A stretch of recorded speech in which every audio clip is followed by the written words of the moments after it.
Hi guys, welcome to Hardware Info channel. Today I will show you how to add event to your calendar on your TCL 205i.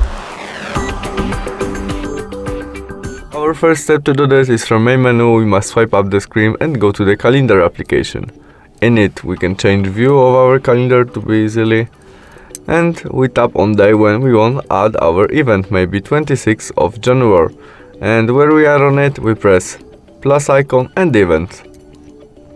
Now we can add title of our event, set time when event start and finish, or we can choose it will be all day. Repost of our event, maybe every day, every month or custom. We can add people to our event to they get in this event to their calendar. We can add video conference to it, location, maybe Warsaw or what you want.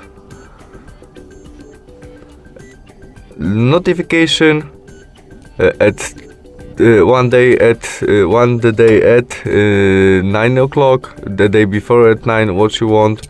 We can change color of it, maybe on this one, description and attachment.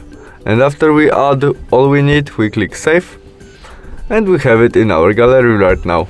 That's all. Thanks for watching. See you soon. Bye.